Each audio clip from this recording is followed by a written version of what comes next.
Assalamualaikum warahmatullahi wabarakatuh. Alhamdulillah Bapak Ibu, biasanya untuk mengisi setiap harinya Bapak Ibu, Ayah Bunda mendapatkan artikel dari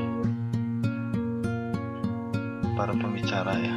Tapi kali ini saya akan menyampaikan, atau boleh bisa dikatakan membacakan buat ayah ibu agar bisa sama-sama mendengar tentang catatan kuliah homeschooling dan pendidikan Islam yang ditulis oleh Muhammad Ridho. Ini adalah sharing dari pengalaman belajar kuliah homeschooling. Yang pertama adalah perjalanan makna education, parenting dan tarbiyah oleh Muhammad Ridho. Naskah ini adalah bab 1 dari buku catatan kuliah homeschooling dan pendidikan Islam. Dalam sejarahnya, peradaban barat memperkenalkan istilah education yang berasal dari kata educate, edu plus care, educatio yang memiliki arti tumbuh kembang, menjaga, peduli, meningkatkan, membesarkan. Dari konsep-konsep inilah berkembang konsep pendidikan di barat. Maka jika kita merujuk pada akar kata istilahnya, kita akan diarahkan ke konsep yang sejalan dengan makna tarbiyah. Makna istilah tarbiyah memang sama dengan makna educare, yakni menjaga, menumbuh kembangkan dan memelihara. Kita semua tahu bahwa pada awalnya tidak ada yang bisa dipelajari dan diajarkan di barat. Barat kosong dari ilmu dan wahyu, maka education tidak menghasilkan konsep ilmu apapun. Sampai ada di antara anak-anak yang mengisi waktu luang mereka atau sekolah dengan mempelajari sesuatu. Tersebutlah pelajaran membaca, menulis, berhitung, sastra dan berbagai jenis keterampilan hidup. Anak-anak mulai bersekolah. Lahirnya sekolah sebagai pelanjut dari education ternyata tidak selalu mulus dan seiring sejalan. Proses tumbuh kembang anak-anak di banyak kasus menjadi terancam. Di Sparta pada masa Yunani, anak-anak diambil alih oleh pemerintahan polis sejak usia 7 tahun dan dikumpulkan di barak-barak sekolah. Sistem pendidikan dibuat untuk merampas pengasuhan oleh orang tua. Anak-anak dididik untuk menjadi tentara untuk bela negara di era modern. Rusia mendidik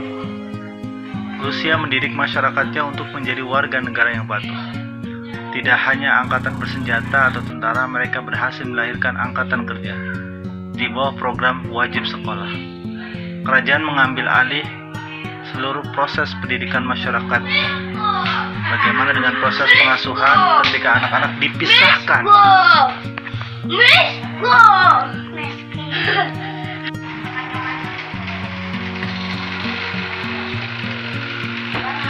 Masyarakat di barat kehilangan konsep tarbiyah. Anak-anak mereka tidak bisa tumbuh dan berkembang secara alamiah. Serangkaian kurikulum dibuat untuk ditempuh dalam waktu yang cukup lama. Nilai-nilai ditanamkan atau ta'dib oleh penyelenggara pendidikan secara terpusat agar bisa seragam. Bagaimana dengan peran dan tugas orang tua?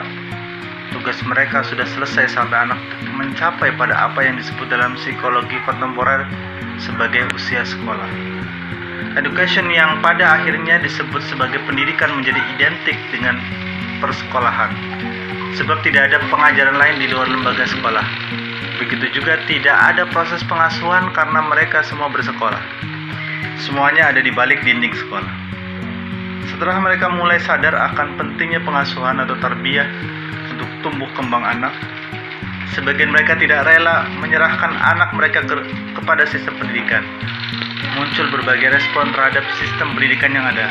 Sebut saja unschooling, home education, homeschooling, dan mungkin ada istilah lainnya. Semuanya adalah upaya untuk meninggalkan sistem pendidikan persekolahan. Para orang tua ini mengambil alih tanggung jawab pendidikan anak-anak mereka karena mereka menganggap bahwa education adalah proses tumbuh kembang. Anak-anak yang tidak masuk dalam sistem persekolahan, mereka belajar di rumah atau di mana saja. Yang penting proses pendidikan terus berjalan. Mereka mengambil kursus, mengikuti kelas bimbingan belajar, program tutorial, dan lain-lain. Bagaimana dengan proses pengasuhannya? Setelah sekian lama sistem persekolahan membuat orang tua lupa dan kehilangan rasa percaya diri untuk mengurus anak kandung mereka. Sehingga meskipun mereka tidak menyerahkan anak-anak mereka kepada lembaga sekolah, mereka menyerahkan kepada lembaga lain yang disebut sebagai pendidikan luar sekolah. Meskipun tidak menitipkan anak pada lembaga pendidikan formal, mereka menitipkan anak pada lembaga pendidikan non-formal.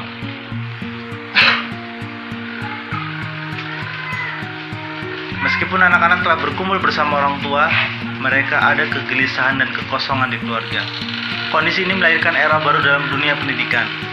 Mereka menyebutnya dengan parenting, keorangtuaan.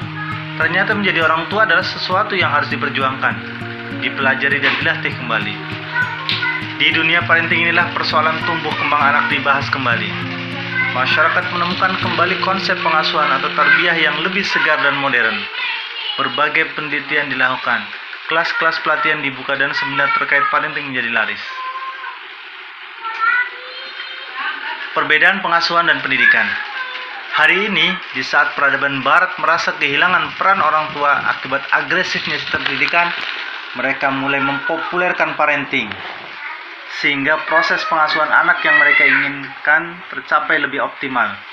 Mereka menyadari bahwa sistem pendidikan tidak mungkin melakukan penjagaan atas tumbuh kembang anak-anak. Kepedulian, cinta, kasih sayang, dan perhatian tidak mungkin dituntut dari lembaga pendidikan, karena memang sejatinya ia adalah lembaga pengasuhan, yakni keluarga. Dalam peradaban Islam, sejak turunnya wahyu dan diajarkan oleh Nabi kepada murid atau sahabat beliau, proses pendidikan berjalan dengan ciri khas yang berbeda. Kata Nabi, "Ada bani Rabbi, fa ahsani ta'dibi." Telah dididik oleh Rabbku dengan sebaik-baik pendidikan. Ini tidak sedang berbicara tentang tumbuh kembang Nabi yang memang senantiasa dijaga oleh Allah yang Maha Rahman. Ini soal ajaran dan risalah yang disampaikan, ilmu yang datang ke dalam jiwa Nabi. Setelah itu, Nabi mengajarkan apa yang telah ia miliki kepada para sahabatnya. Inilah makna ta'dib yang pada akhirnya membentuk sistem pendidikan Islam. Dari sini ilmu-ilmu berkembang, mulai dari ilmu hadis, ilmu Al-Quran, fikih, usul fikih, dan seterusnya. Ayah bunda yang dirahmati Allah, pada konsep tarbiyah tidak ada aspek pengetahuan atau ilmu yang didatangkan dari luar. Jika pendidikan dimaknai sebagai tarbiyah, wajar saja jika ada yang mengatakan bahwa dalam pendidikan tidak boleh memaksakan sesuatu dari anak, karena sifat dasar tarbiyah sama dengan educare, membiarkan tumbuh dan berkembang dengan menjaganya.